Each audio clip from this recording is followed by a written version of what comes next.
Last lecture में अपन ने equation of charging सीखी थी और अपना क्लास फिनिश किया था। तो उसमें आया था Q is equal to Q naught 1 minus E raise to power minus T upon lambda. आज अपन उसी डिस्कशन को आगे लेके चलेंगे कि उसको अपन और क्या क्या उसमें स्टडी कर सकते हैं।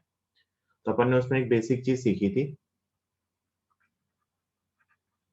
Equation of charging. ये मैं अगर आपको याद दिलाऊं तो इसमें क्या था, अपने पास एक कैपेसिटर था जो पहले अनचार्ज था, एक रेजिस्टर था, एक बैटरी लगाई थी V वोल्ट की और साथ में एक स्विच था, है ना। ये स्विच, ये बैटरी V वोल्ट की। मैंने स्विच को बंद किया था t इक्वल टू 0 पे। तो किसी भी t टाइम पे कैपेसिटर में चार्ज की इक्वेशन आई थी and the equation was q is equal to cv 1 minus e raise to power minus t upon rc। ये इक्वेशन आई थी किसी भी टाइम पे चार्ज की। इसमें देखो t के अलावा सब कांस्टेंट्स राइट हैंड साइड में, c कांस्टेंट है, v कांस्टेंट है, 1 कांस्टेंट है, r कांस्टेंट है और c भी कांस्टेंट है। फिर अपन ने इसको ऐसे भी लिख लिया था, q is equal to Q naught 1 minus e raise to power minus t upon lambda. ये आपने लिख रखा है, इसको लिखने की नीड नहीं है। जहां क्यू नॉट क्या था, Q naught equal to cv, this is charge at steady state, charge at steady state. और लैम्डा क्या था, लैम्डा इज इक्वल टू था आरसी, जिसको मैंने कहा था ये टाइम कांस्टेंट है। और फिर मैंने कहा था कि ऑब्वियस सी बात है कि ये चार्ज का फंक्शन अगर मुझे आ गया तो मैं आपसे पूछूं वोल्टेज अक्रॉस कैपेसिटर क्या लिखोगे, तो V इक्वल टू होता है Q बाई C। तो वहां से कैपेसिटर की वोल्टेज की इक्वेशन पता चल जाएगी, वो आ जाएगा V 1 minus E raise to power minus T upon lambda. अपने को टोटल वोल्टेज पता है, कैपेसिटर की वोल्टेज पता है, तो अपन रेजिस्टर की वोल्टेज बता सकते हैं, है ना। अपने को Q का फंक्शन पता है और करंट होता है dq बाई dt, है ना, मतलब चार्ज के फंक्शन का डेरिवेटिव। तो अपन वहां से सर्किट में करंट का फंक्शन बता सकते हैं। अपन किसी भी टाइम पे कैपेसिटर में स्टोर एनर्जी का फंक्शन बता सकते हैं कि भाई अगर सी क्यू का फंक्शन पता है तो किसी भी टाइम पे कैपेसिटर में स्टोर एनर्जी होती है क्यू स्क्वायर अपॉन 2c। तो ये सब बातें बताई जा सकती है with the help of this equation. ठीक, ये अपन यहाँ तक आप लिख चुके हो, यहाँ तक लिखने की नीड नहीं।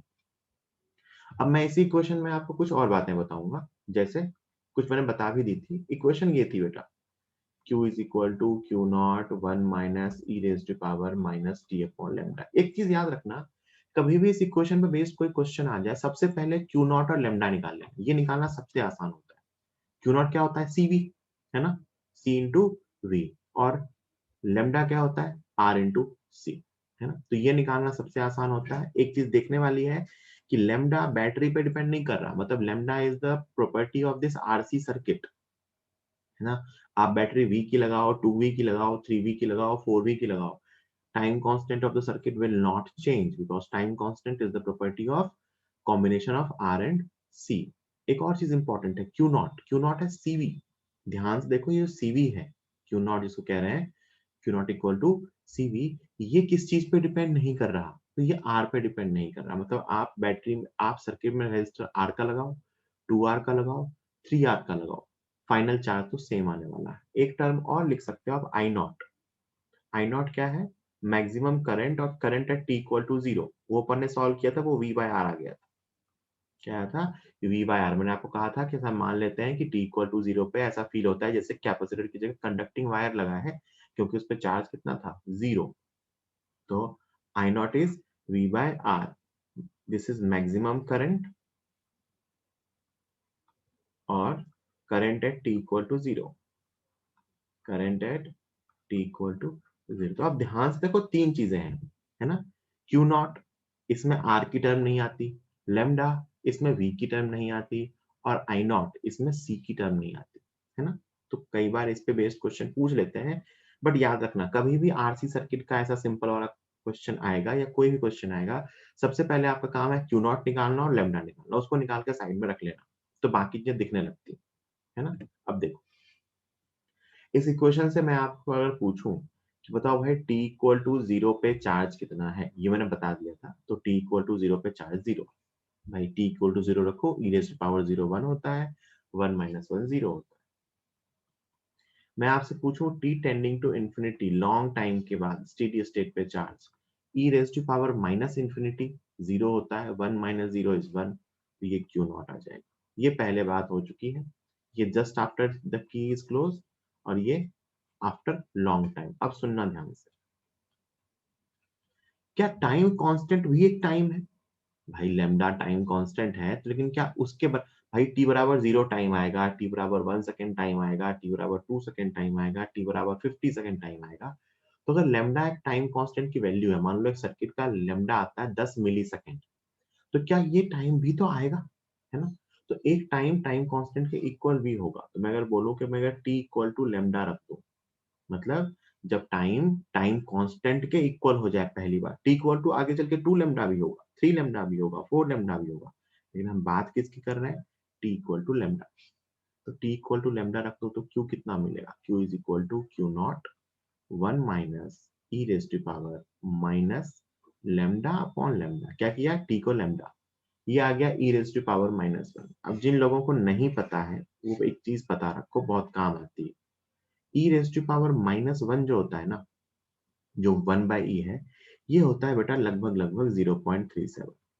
ये याद रखो, E raise to power minus one की वैल्यू होती है 0.37। ये वन बाई ई है ना, इसकी वैल्यू होती है 0.37। ई होता है लगभग लगभग 2.71, तो उसका वन बाई ई निकालोगे तो यही आएगा। ये चीज याद रखनी है, बहुत जगहों पे काम आती है ना।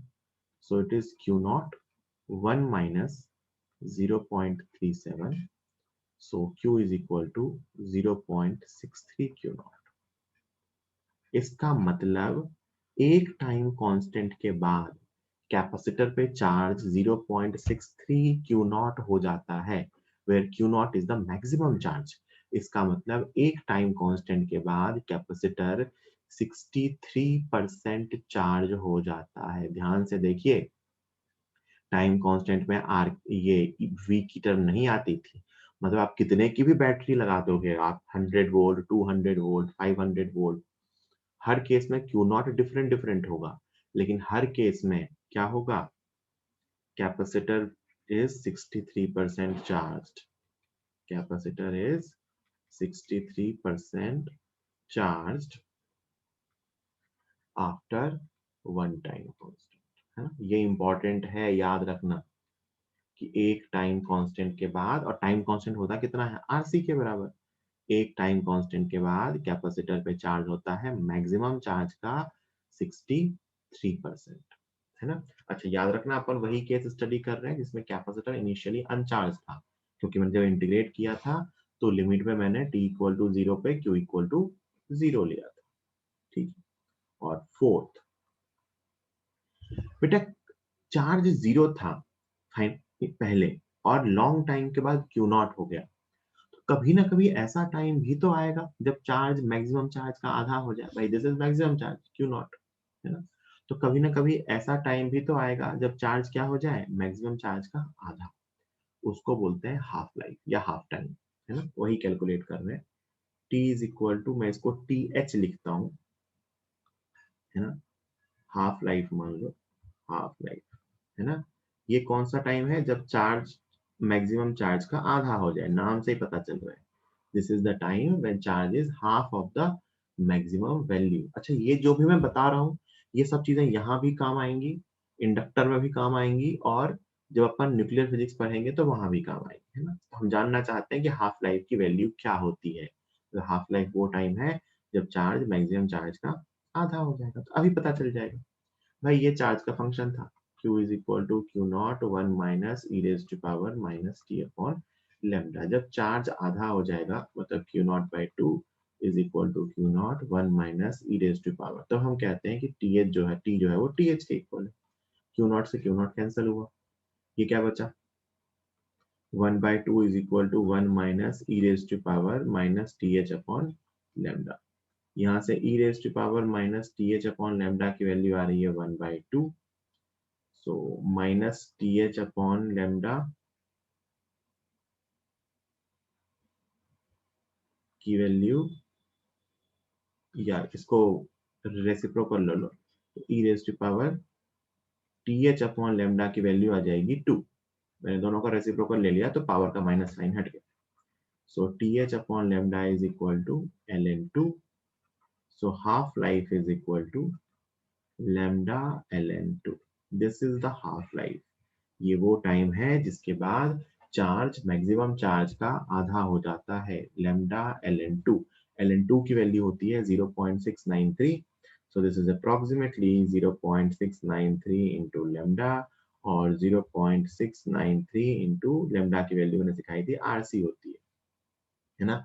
बहुत जगहों पे इसको अप्रोक्सीमेटली 0.7 ले लेते हैं डिपेंडिंग अपॉन अगर क्वेश्चन में उन्होंने लिख दिया है कि मान लो कि ln 2.7 है तो मान लेना, वरना एग्जैक्ट वैल्यू तो 0.693 ही लेते हैं. ठीक, तो अगर मैं इसको लिखूं तो ये टाइम क्या आया, तो ये t is equal to lambda ln2 है ना.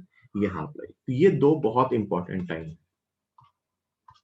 कि जब टाइम कांस्टेंट के बराबर टाइम होता है तो कैपेसिटर पे चार्ज 63% होता है, और जब हाफ लाइफ के बराबर टाइम होता है तो कैपेसिटर पे चार्ज 50% होता है.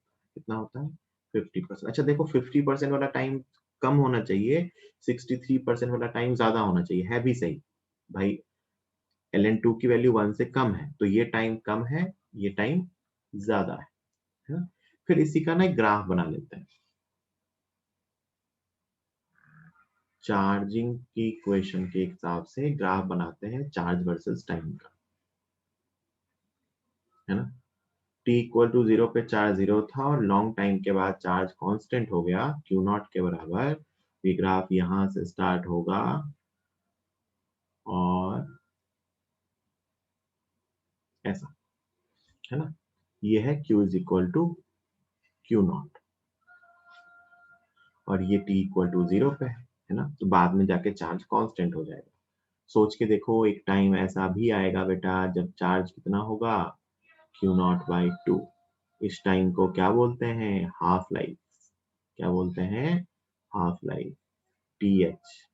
TH कितना आया था? Lambda ln2. फिर एक टाइम ऐसा भी आएगा जब चार्ज 63% होगा. कितना होगा? 63%. वो टाइम क्या होगा? T is equal to lambda. क्या होगा? T is equal to lambda. ठीक है, तो ये इस पे बेस्ड ग्राफ है. ये कौन सा ग्राफ है भाई? चार्ज वर्सेस टाइम का. इस ग्राफ का स्लोप क्या दिखाएगा? स्लोप, तो स्लोप दिखाएगा बेटा dq बाई dt. वो क्या होता है? करंट. और अपन ने करंट का फंक्शन सीखा था v by R E raise to power minus T by lambda, that is I naught E raise to power minus T upon lambda. मैं आपसे पूछूं t इक्वल टू 0 पे स्लोप कितना है? t इक्वल टू 0 पे slope मतलब t equal to 0 पे current की value E raise to power 0 1 होता है आई नॉट. वो कितना है? v by are.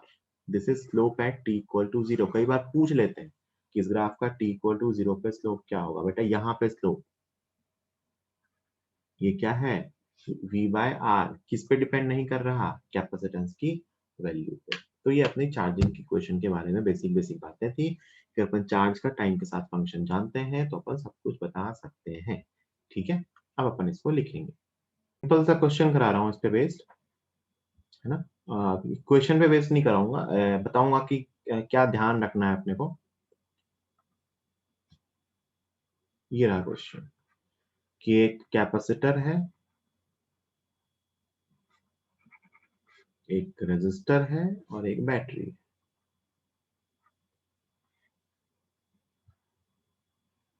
है ना. ये 20 माइक्रोफैराड का कैपेसिटर है.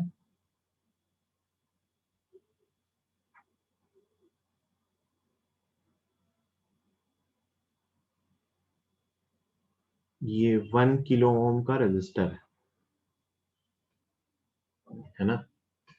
और ये बैटरी है 12 वोल्ट की. स्विच को t इक्वल टू 0 पे बंद किया. क्वेश्चन पूछा गया है find charge on capacitor after 20 millisecond at t equal to 0, switch को बंद किया था। Find charge on the capacitor after 20 millisecond. और दूसरा आपसे पूछा गया है find time when charge on capacitor was 240 microcoulomb, sorry 240 नहीं, 120 माइक्रोकूलम, है ना। अब मैं ही बता रहा हूँ, ध्यान से देखो, है ना। सिंपल सा एक चीज बता रहा हूँ। मैंने सबसे पहले क्या बताया कि इस तरह का कोई भी सवाल देखते हैं जिसमें डिफरेंट टाइम पे चार्ज या टाइम पूछा गया हो, सबसे पहले तो आप लेमडा और क्यू नॉट निकाल लेना। सबसे पहले मैं यहाँ साइड में निकाल ले रहा हूँ लेमडा। लेमडा होता है आरसी। आरसी मतलब 1 किलो ओम, मतलब 1 इंटू 10⁻³ इंटू 20 माइक्रोफेरेड, तो 20 इंटू 10⁻⁻6। ये आ गया 20 इंटू 10⁻⁻3, मतलब 20 मिलीसेकेंड। इसका टाइम कांस्टेंट आ गया। और क्यू नॉट, क्यू नॉट होता है बेटा आरसी, सॉरी सीवी।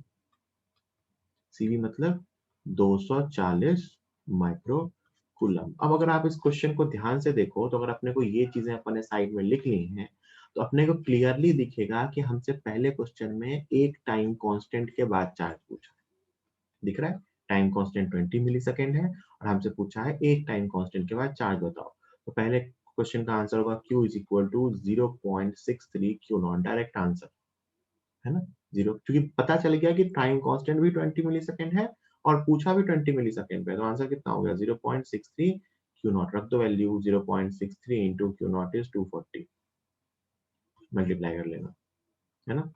दूसरा दूसरा हमसे पूछा है कि वो टाइम बताओ जब चार्ज 120 हो। देखो मैक्सिमम चार्ज 240 है और उन्होंने पूछा है 120 किस टाइम पे होगा, तो वो हाफ लाइफ पूछ रहे हैं। हाफ लाइफ क्या होता है, lambda ln2। Lambda is 20 millisecond into 0.693 या 0.7 मान लोगे, 0.7 मान लोगे तो लगभग लगभग 14 मिलीसेकेंड आएगा, अप्रोक्सीमेटली 14 मिलीसेकेंड, 13.99 समथिंग आएगा, 14 मिलीसेकेंड। तो फायदा ये है कि अगर क्वेश्चन हाफ लाइफ और टाइम कांस्टेंट पे बेस्ड ही हुआ, तो ये जो आप साइड में लिखोगे, लिखते ही हाथों हाथ हो जाएगा। अच्छा, इस पे बेस्ड नहीं हुआ तो बेटा आप जो इक्वेशन लिखते हो Q is equal to Q naught 1 minus E raise to power minus T upon lambda, उसमें भी क्यू नॉट और लेमडा तो चाहिए ही ना कैलकुलेशन के लिए, है ना। तो सबसे पहले अपन ऐसा कोई सवाल आ जाएगा जिसमें डेटा दिया हो और अपने से पूछा हो किसी पर्टिकुलर टाइम पे चार्ज क्या होगा या किसी पर्टिकुलर टाइम पे वोल्टेज क्या होगी या कौन से टाइम पे चार्ज इतना होगा, सबसे पहले लेमडा और क्यू नॉट साइड में लिख लेना। मोस्ट ऑफ द केसेस में क्वेश्चन आसान हो जाएगा, ठीक है, जल्दी लिख। नेक्स्ट आता है अपना डिस्चार्जिंग, है ना। Discharging, question of discharging, discharging of capacitor. ये सिंपल है, बिल्कुल वैसा ही है, एक समझ गए तो दूसरा भी समझ जाते हैं। डिस्चार्जिंग ऑफ कैपेसिटर, इसमें क्या करते हैं ना, इसमें कहते हैं कि कैपेसिटर को चार्ज किया अपन ने V वोल्ट की बैटरी से।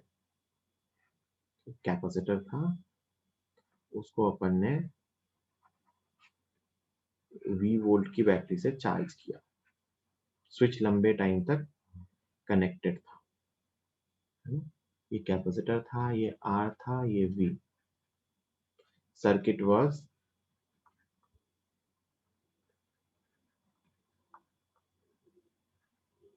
Connected for a long time. Circuit long time तक कनेक्टेड था और फिर मान लो ये A पॉइंट यहाँ है और B पॉइंट यहाँ है।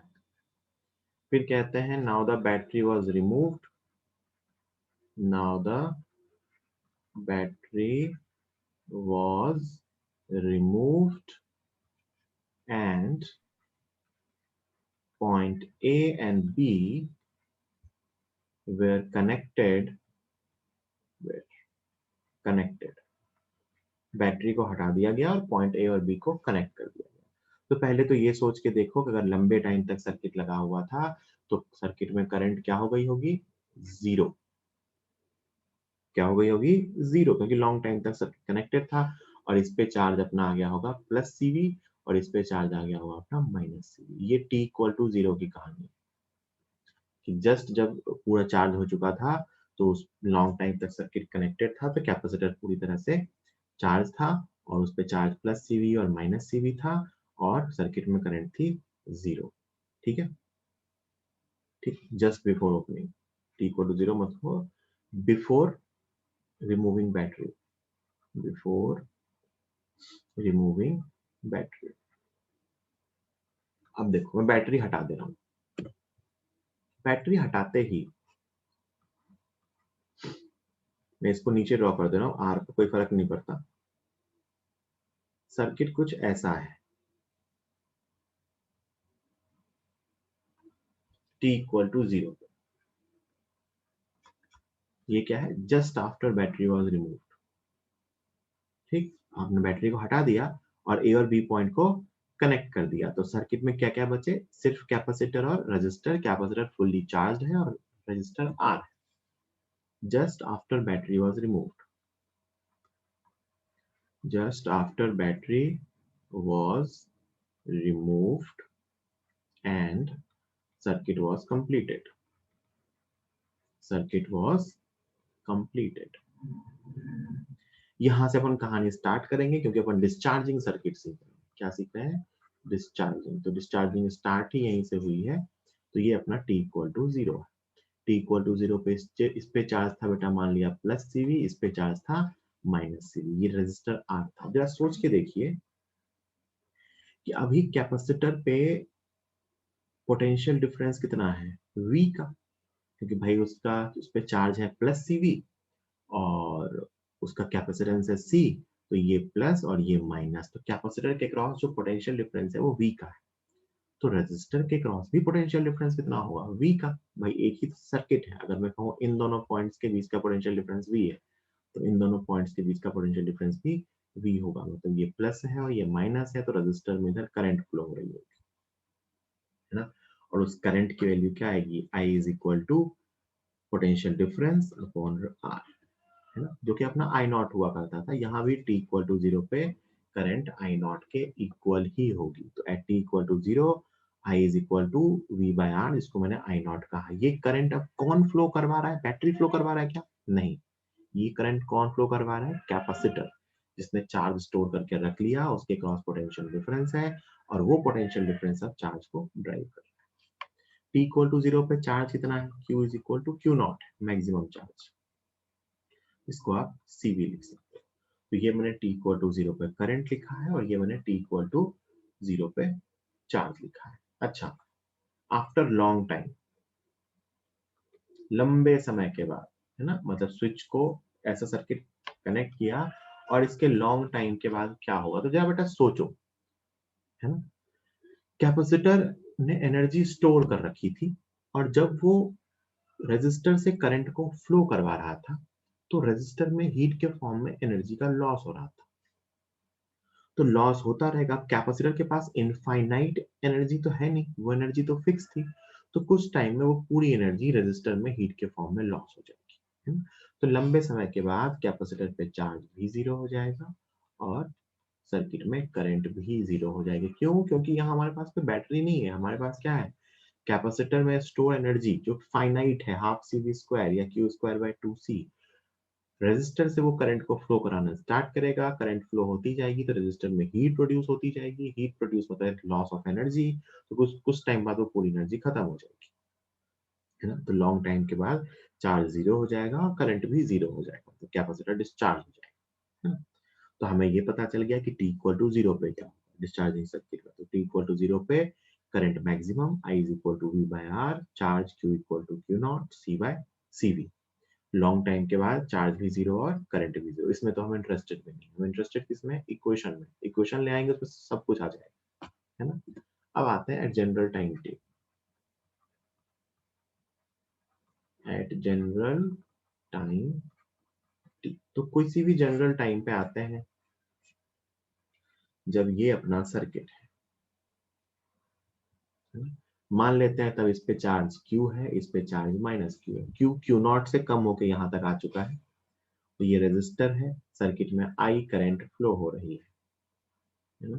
मैं KVL की इक्वेशन लिख रहा हूँ इस सर्किट में, है ना, KVL।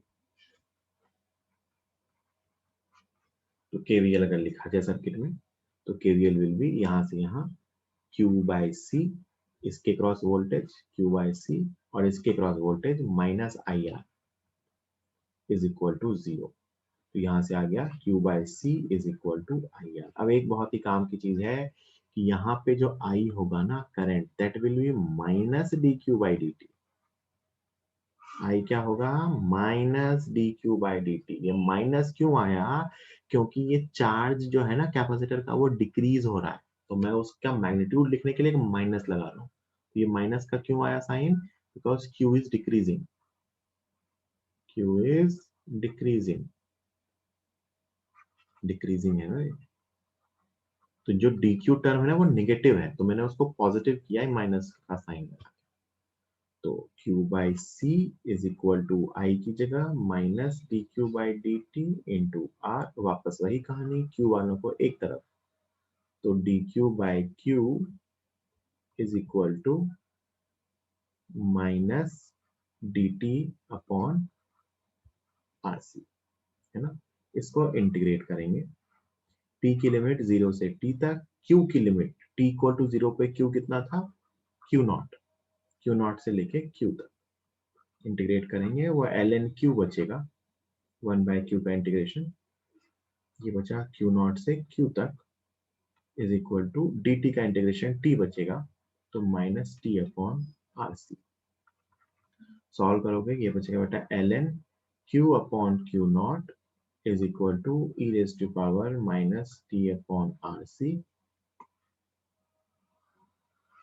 ठीक, इसको सिंप्लीफाई करोगे तो वो बचेगा Q is equal to Q not E raise to power minus T upon R C. L N हट जाएगा, वो एक्सपोनेंशियल आया ना। ये रही अपनी डिस्चार्जिंग की इक्वेशन। ठीक, सिंपल सा इंटीग्रेशन है उसके कंपैरिजन में। Q is equal to Q not E raise to power minus T upon R C, जहाँ क्यू नॉट क्या है? टी इक्वल टू 0 पे चार्ज या मैक्सिमम चार्ज, आर सी वही क्या है अपना टाइम कांस्टेंट। तो अगर मैं इसको लिखूं तो Q is equal to Q not E raise to power minus T by lambda, या इसको आप ऐसे भी लिखते थे क्यू नॉट को C V E raise to power minus T upon R C. ये अपनी डिस्चार्जिंग की इक्वेशन हुई, है ना। देखो ध्यान से, t इक्वल टू 0 पे जरा t की वैल्यू 0 रखो, देखो चार्ज कितना आ जाएगा? Q not. मैंने कहा था ना t इक्वल टू 0 पे चार्ज कितना आएगा? Q not. Second, t tending to infinity पे चार्ज कितना आएगा? 0। Third, t equal to lambda, मतलब एक टाइम कांस्टेंट के बाद चार्ज कितना आएगा? रख देते हैं q is equal to Q not E raise to power minus, और e raise to power minus 1 कितना होता है? 0.37 क्यू, है ना। मतलब एक टाइम कांस्टेंट के बाद चार्ज बचा कितना है? 0.37 Q not. This is remaining charge, this is remaining charge. इसका मतलब 63% हट गया, कैपेसिटर इज 63% डिस्चार्ज्ड। तो याद रखना बहुत ही सिंपल है, चार्जिंग सर्किट में एक टाइम कांस्टेंट में कैपेसिटर 63% चार्ज हो जाता है, डिस्चार्जिंग सर्किट में कैपेसिटर एक टाइम कांस्टेंट में 63% डिस्चार्ज हो जाता है। तो बचता कितना है? 37%। हाफ लाइफ पूछो, टी एच वही आ जाएगा, आप रखोगे ना Q is equal to Q not by two, 1/2 को वैसे सॉल्व करोगे वापस वही आएगा, लैम्डा एल एन 2, जब चार्ज क्या होगा? Q not by 2। This is half life. तो ये डिफरेंट डिफरेंट टाइम पे अपने को चार्ज के बारे में पता है। आप अगर करंट का फंक्शन निकालना चाहो यहाँ भी, तो आई को मैंने क्या लिखा था? Minus D Q by D T. Q is equal to Q not E raise to power minus T upon lambda को डिफरेंशिएट करना, वापस वही आ जाएगा, v by r e raised to power minus t upon lambda, that is I naught e raised to power minus t upon lambda। Current का function वापस वही मिलेगा, है ना। तो इसमें चार्ज भी डिक्रीज होता है टाइम के साथ, और करंट भी डिक्रीज होती है, और बाद में दोनों जीरो हो जाते हैं, है ना।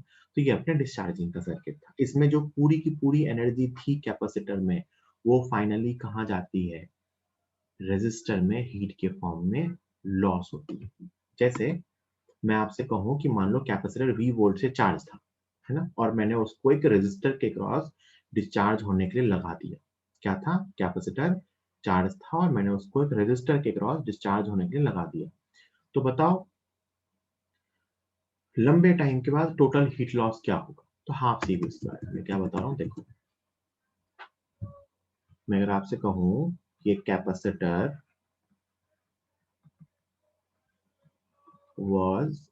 C was charged by V volt battery, ध्यान से सुनना, इंपॉर्टेंट कंसेप्ट है, and then discharged by resistor R. Find total heat produced in the resistor. Find total heat produced in resistor in discharging. सुनना मेरी बात। तो एक कैपेसिटर चार्ज है भाई V वोल्ट से, है ना, कैपेसिटेंस C है, तो इसके पास कितनी एनर्जी स्टोर है? इनिशियल एनर्जी स्टोर कितनी है? Half C V square. और मैंने क्या किया, इसको एक रेजिस्टर से लगा दिया डिस्चार्ज करने के लिए, है ना। तो फाइनली कैपेसिटर की एनर्जी कितनी हो जाएगी? जीरो। कैपेसिटर पूरी तरह से डिस्चार्ज हो गया तो एनर्जी कितनी हो जाएगी? Zero.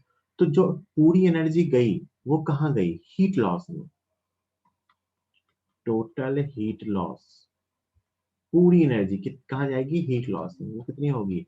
Half C V square. भाई कैपेसिटर के पास जितनी एनर्जी थी वही पूरी की पूरी एनर्जी कहाँ गई? रेजिस्टर में हीट लॉस में। इसको कैलकुलेट करने का दूसरा तरीका भी है ना, वही मेथड कि मैंने आपको आई का फंक्शन लिखना सिखा दिया। क्यू को D minus D Q by D T करेंगे, आई आएगा, आई स्क्वायर आर करेंगे, है ना, उसको फिर 0 से इंफिनिटी तक इंटीग्रेट करेंगे, यही आंसर आएगा, है ना, हाफ सी वी स्क्वायर।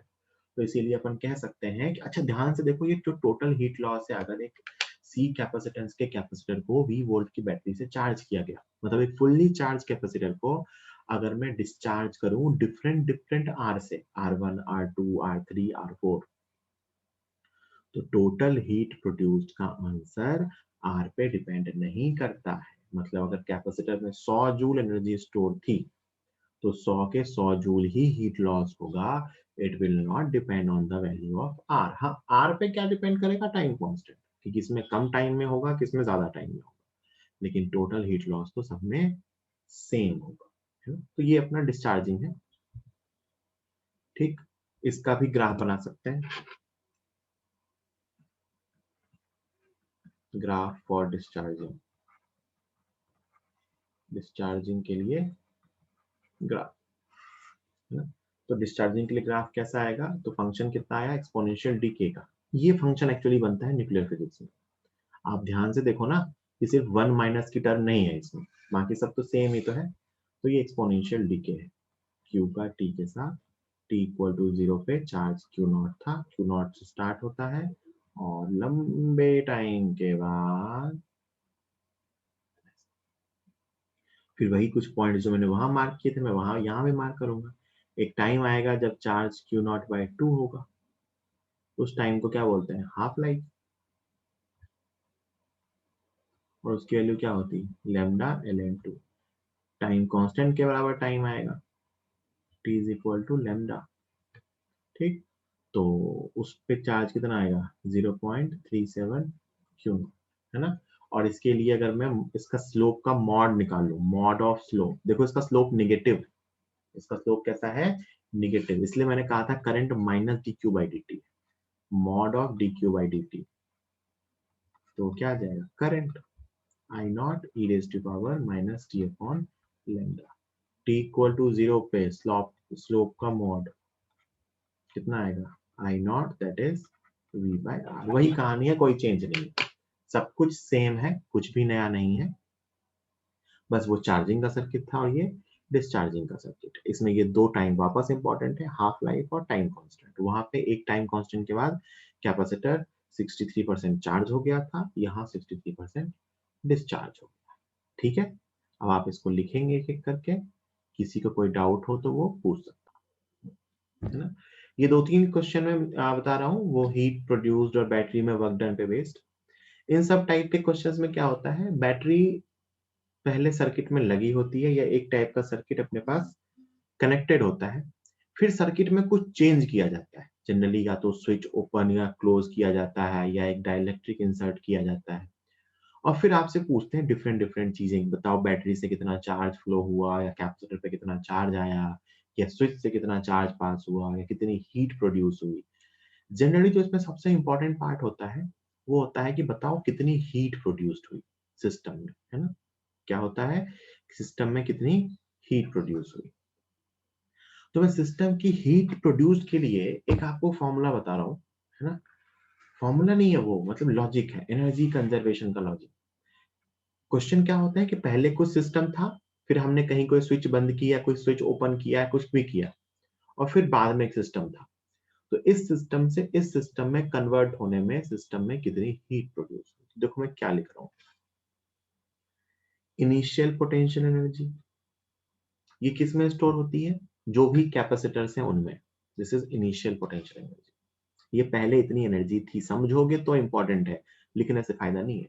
ये थी सिस्टम में पहले कितनी एनर्जी स्टोर थी, plus work done by battery, battery ने कितना काम किया। बैटरी का वर्क डन निकालने का फॉर्मूला मैं आपको बता चुका हूँ, ये होता है बेटा क्यू पास्ट, जितना बैटरी से चार्ज पास हुआ इनटू बैटरी का ईएमएफ, है ना। तो पहले की energy plus work done by battery. Work done भी क्या होता है, एनर्जी सप्लाई करना। तो जरा सोच के देखो, पहले से कुछ एनर्जी थी, बैटरी ने वर्क किया, वर्क किया मतलब बैटरी ने एनर्जी दी, इक्वल टू बाद की एनर्जी, वो एनर्जी स्टोर हुई, जो बची वो कहाँ गई, हीट में। जो बची वो कहाँ गई, हीट में। This is simply energy conservation, है ना। मतलब या फिर मैंने कहा कि पहले की एनर्जी बराबर बाद की एनर्जी। कुछ एनर्जी थी, ऐसा समझो, बैटरी ने कुछ एनर्जी दी, बराबर बाद में कितनी एनर्जी स्टोर है, तो जो डिफरेंस बच गया वही कहाँ गया, हीट के फॉर्म में। अब यू इनिशियल तो निकालना आसान है, जो जो कैपेसिटर दिए होंगे सब पे हाफ सी वी स्क्वायर या क्यू स्क्वायर बाय 2c लगा देंगे। यू फाइनल निकालना भी आसान है, सब पे हाफ सी वी स्क्वायर या क्यू स्क्वायर बाय 2c लगा देंगे, बचा वर्क डन में बैटरी, तो मुझे निकालना पड़ेगा बैटरी से कितना चार्ज पास हुआ। बाकी जो बची वो क्या है, हीट, मतलब पहले जितनी एनर्जी थी प्लस बैटरी ने जितनी एनर्जी दी वो कहाँ गई, बाद में या तो स्टोर हुई या तो लॉस हो गई, तो वही लॉस होता है। ऐसे करके अपन क्वेश्चन कैलकुलेट करते हैं। अब देखते हैं पहला क्वेश्चन जो अपने सामने यहाँ लिखा हुआ है। इस क्वेश्चन में कहा गया है कि consider the situations on the figure. ये आपकी रेस नंबर 3 के सवाल है, तीनों question. The switch S is open for a long time. Switch जो एस है लंबे टाइम तक ओपन था, मतलब वो पहले सर्किट में नहीं था, फिर उसको क्लोज किया गया। तो आपसे पूछता है कि find the charge flown through the battery when switch S is closed. Switch के क्लोज होने के बाद कितना चार्ज पास हुआ, वर्क डन बाय बैटरी बताइए, बैटरी ने कितना काम किया, कैपेसिटर के स्टोर एनर्जी में चेंज बताइए, और हीट प्रोड्यूस बताइए। वही जो बातें मैंने आपसे कही। तो एक एक करके सॉल्व करते हैं। पहले मैं पहले और बाद दोनों का सर्किट बना लेता हूँ। तो बेटा पहले का सर्किट ये है, बीच वाली स्विच ओपन है तो उसका कोई मतलब नहीं है, और बाद का सर्किट ये,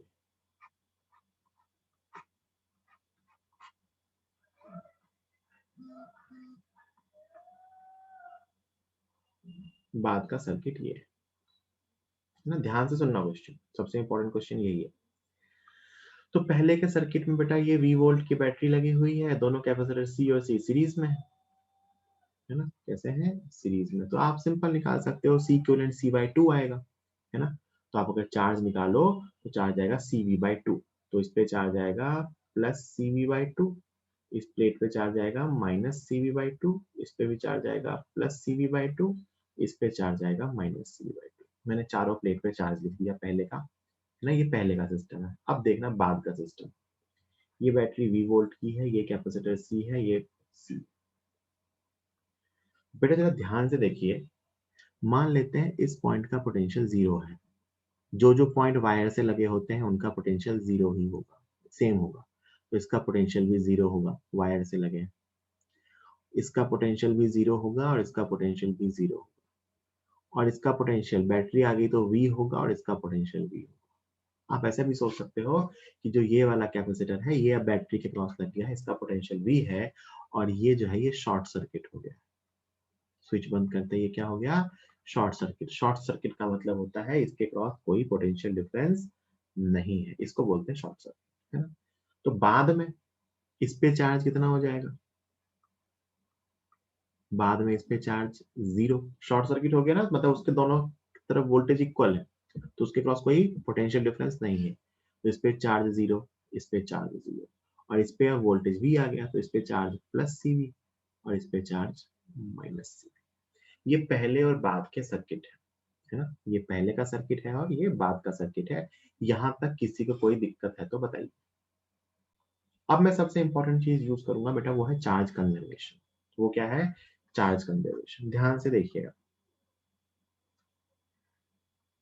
ये जो प्लेट है, ये प्लेट, इसका चार्ज पहले कितना था, CV/2, और इसका चार्ज अभी कितना है, CV। सब लोग मानते हैं क्या, इसका चार्ज पहले था CV/2, अभी है CV। इसका चार्ज जो भी चेंज हुआ होगा वो सिर्फ बैटरी से होके ही पास हो सकता है, ये पक्की सी बात है ना। क्योंकि बेटा ध्यान से अगर आप देखें तो इसका कनेक्शन सिर्फ बैटरी से ही है। इसका चार्ज, इस प्लेट का जो मैंने ग्रीन वाली प्लेट मार्क की है, इसका चार्ज जो भी चेंज होगा वो बैटरी के थ्रू ही जा सकता है, या मैं कहूँ तो बैटरी के थ्रू जो भी चार्ज जाएगा वो इस पे ही जाएगा और कहीं नहीं जा सकता है ना। तो इसका चार्ज पहले था CV/2 और बाद में है CV। इसका मतलब है, ये मैं चार्ज से देख रहा हूँ कि चार्ज फ्लो हुआ होगा इधर से इधर, तभी तो उस पर चार्ज आया भाई। उस पर चार्ज पहले क्या था, CV/2, बाद में क्या है, CV। तो बाद में इसका मतलब बैटरी से जो चार्ज पास हुआ, Q battery, charge pass through battery, battery से जो चार्ज पास हुआ, मैंने क्या किया, एक कैपेसिटर की ऐसी प्लेट ढूंढी जिसका चार्ज चेंज वही होगा जो बैटरी से हो सकता है। तो बैटरी से जो चार्ज पास हुआ वो कितना है बेटा, CV/2। क्योंकि उस प्लेट का चार्ज पहले CV/2 था, अब CV है तो उस पर एक्स्ट्रा चार्ज गया CV/2, और उसकी डायरेक्शन भी है इस तरफ, CV/2 चार्ज गया, है ना। ये बैटरी से होकर चार्ज पास हुआ, बहुत बढ़िया, है ना। अच्छा, और चीज एक ध्यान से दिखाता हूँ तुम्हें, ध्यान से देखना। ये जो प्लेट थी, ये वाली प्लेट, है ना, ये इधर से इसका इसका चार्ज पहले कितना था, -CV/2। कितना था, -CV/2। बाद में कितना हो गया, जीरो। तो क्या हुआ होगा, इसका चार्ज ना यहां से फ्लो होके आया होगा, यहां से यहां, है ना। कुछ हो सकता है बैटरी की तरफ गया हो, कुछ हो सकता है ऊपर गया हो, लेकिन इसका चार्ज था कितना, -CV/2, और हो कितना गया, जीरो। मैं फ्लो मान रहा हूँ पॉजिटिव चार्जेस का, मतलब उसकी तरफ चार्ज गया होगा, समझना, है ना। इसकी तरफ चार्ज गया होगा, क्यों गया होगा, क्योंकि -CV/2 को जीरो करना है, तो इसका मतलब उस पर +CV/2 चार्ज गया होगा, तो इधर भी चार्ज गया होगा CV/2। एक तरह से KCL लिख रहा हूँ, है ना। बैटरी से चार्ज गया CV/2, इधर दाई तरफ चार्ज गया CV/2। दाई तरफ वाला कैसे पता चला, क्योंकि जो दाई तरफ ये प्लेट है इसका चार्ज तो और कहीं से चेंज हो ही नहीं सकता। सोच के देखो भाई, ये जो प्लेट है, अब यहाँ से जब मैंने स्विच को कनेक्ट कर दिया तो इस ब्रांच में जो चार्ज जाएगा वही तो इस प्लेट तक जाएगा, है ना। और कोई रास्ता ही नहीं है उस पर चार्ज पहुंचने का, एक ही रास्ता था ये वाला। तो यहाँ से जो चार्ज इधर जाएगा वही इस प्लेट के चार्ज को चेंज करेगा। उस प्लेट का चार्ज पहले था बेटा -CV/2, अब है जीरो। इसका मतलब यहाँ से यहाँ कितना चार्ज गया होगा, CV/2। अब सोच के देखो बेटा, इस जंक्शन पे राइट साइड चार्ज गया है CV/2, लेफ्ट साइड चार्ज गया है CV/2। चार्ज कंजर्वेशन का प्रिंसिपल कहता है कि ऊपर से चार्ज कितना आया होगा, इन दोनों का सम, तभी तो बैलेंस रहेगा भाई। चार्ज आता है तो जाएगा भी, यही तो KCL है। तो इसका मतलब इधर से चार्ज आया होगा CV/2, है ना। इधर से चार्ज कितना आया होगा, CV/2। अच्छा देखो, ये ऊपर भी अब बैलेंस्ड है। इसका चार्ज देखो जीरो था, सॉरी, इसका चार्ज कितना था, CV/2 राइट वाले का, और बाद में क्या हो गया, जीरो। तो इसका मतलब देखो इधर से चार्ज आया होगा CV/2, चेक भी कर सकते हैं। और इधर गया CV/2, सॉरी ये 2 नहीं CV है, इधर गया CV, इसका मतलब इधर से भी चार्ज आया होगा कितना CV/2। ऐसा, तो ये लेकर के ये CV/2 इधर गया, CV/2 इसको बैलेंस करने गया, इससे चार्ज बाहर आया होगा CV/2, तो इससे भी इधर की तरफ चार्ज बाहर आएगा CV/2।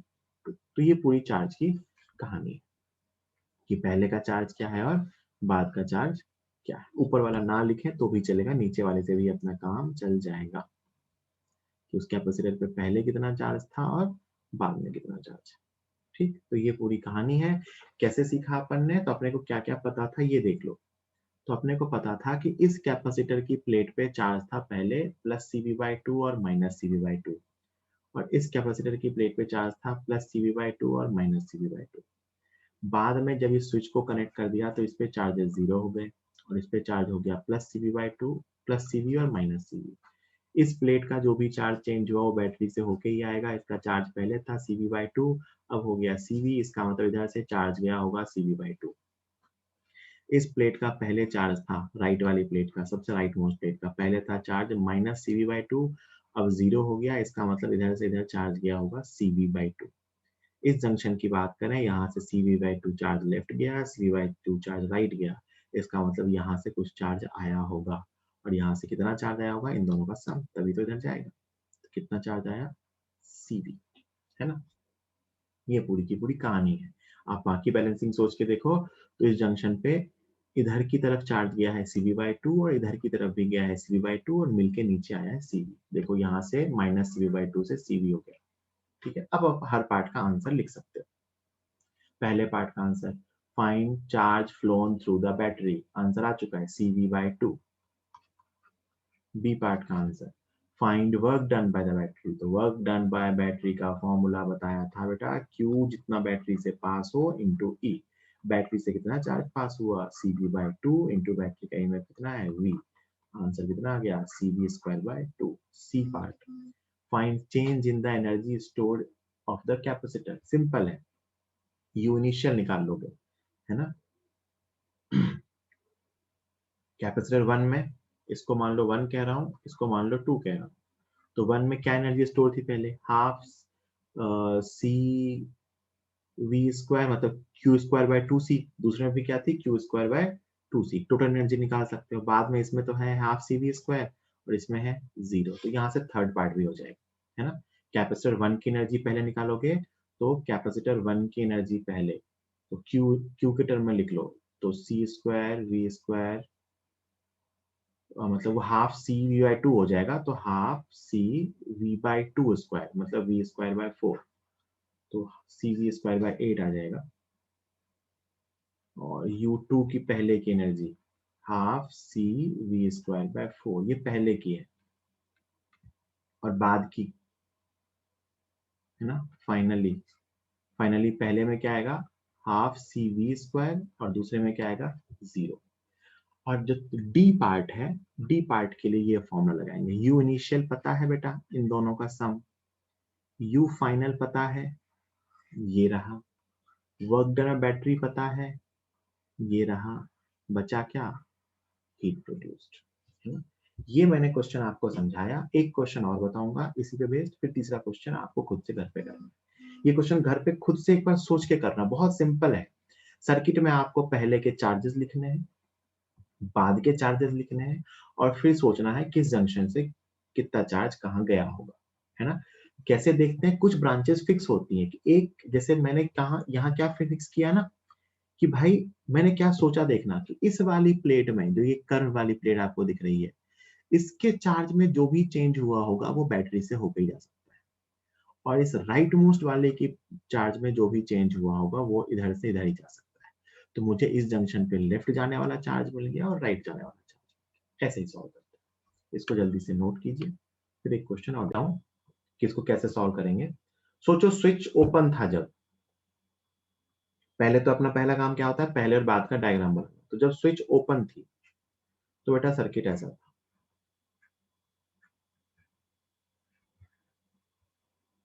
जब स्विच ओपन थी तो सर्किट ऐसा था, ठीक है, ये कैपेसिटर, ये बैटरी, ये बैटरी, है ना। आप डिफरेंट डिफरेंट पॉइंट्स का पोटेंशियल लिख सकते हो। जैसे मैं मानूं अगर इसका पोटेंशियल 0 है तो बेटा इसका पोटेंशियल 0 होगा, तो इसका पोटेंशियल V होगा, तो इसका पोटेंशियल V होगा। जो पॉइंट वायर से लगे होते हैं उनका पोटेंशियल सेम होता है, और अगर बैटरी को क्रॉस करते हैं तो पोटेंशियल बैटरी के अकॉर्डिंग लिखते हैं। इस पॉइंट का पोटेंशियल 0 था, बैटरी आ गई तो इसका पोटेंशियल V होगा, इसका पोटेंशियल V। इसका मतलब इस बैटरी के क्रॉस देखो पहले कोई पोटेंशियल डिफरेंस नहीं है, इस बैटरी के क्रॉस पहले कोई पोटेंशियल डिफरेंस नहीं है, क्योंकि यहाँ देखो ध्यान से इसके दोनों एंड के पोटेंशियल सेम आ गए, तो इसके क्रॉस कोई पोटेंशियल डिफरेंस नहीं है, तो इस पे चार्ज पहले भी 0 था। अच्छा, इस बैटरी के क्रॉस पोटेंशियल डिफरेंस है, तो इस पे चार्ज पहले यहाँ CV था और यहाँ -CV। ये पहले का डायग्राम है। बाद का डायग्राम, स्विच बंद कर दिया,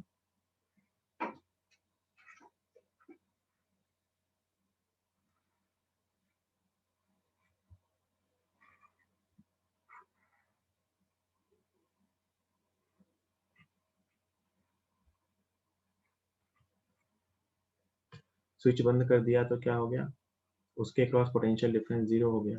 वापस इस पॉइंट का पोटेंशियल 0, इस पॉइंट का पोटेंशियल 0, इस पॉइंट का पोटेंशियल V, है ना। इस पॉइंट का पोटेंशियल V, इसका पोटेंशियल V, तो इसका पोटेंशियल V सेम ही है, है ना। वापस ध्यान से देखो, इसके क्रॉस वापस कोई पोटेंशियल डिफरेंस नहीं है, तो इसके क्रॉस पोटेंशियल कितना है 0, और इसके क्रॉस पोटेंशियल डिफरेंस है V, और इस पे भी +CV और इस पे चार्ज -CV। ठीक है, तो कहीं कोई चार्ज चेंज हुआ क्या? भाई इस प्लेट का चार्ज कहीं से चेंज नहीं हुआ, इस प्लेट का चार्ज कहीं से चेंज नहीं हुआ, कहीं कोई चार्ज ही चेंज नहीं हुआ। ध्यान से देखो तो अगर कोई चार्ज ही चेंज नहीं हुआ, तो कोई चार्ज फ्लो ही नहीं हुआ, तो हीट प्रोड्यूस क्या आ जाएगी 0, नो चेंज इन चार्ज,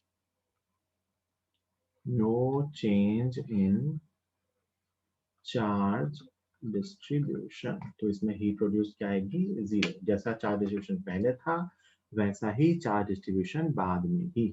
तो ये सिंपल क्वेश्चन था, ये सीखने लायक सवाल था, इससे सीखेंगे। ये सिंपल था, और ये देखना आपके रेस में ये बहुत अच्छा क्वेश्चन है। ये आपको वैसा ही पहले के चार्ज लिखने हैं, बाद के चार्ज लिखने हैं, और फिर आपको हीट प्रोड्यूस निकालना है ना। तो ये आप होमवर्क में करेंगे, ठीक है। इसको लिख लीजिए। आज का लेक्चर यहीं फिनिश करते हैं।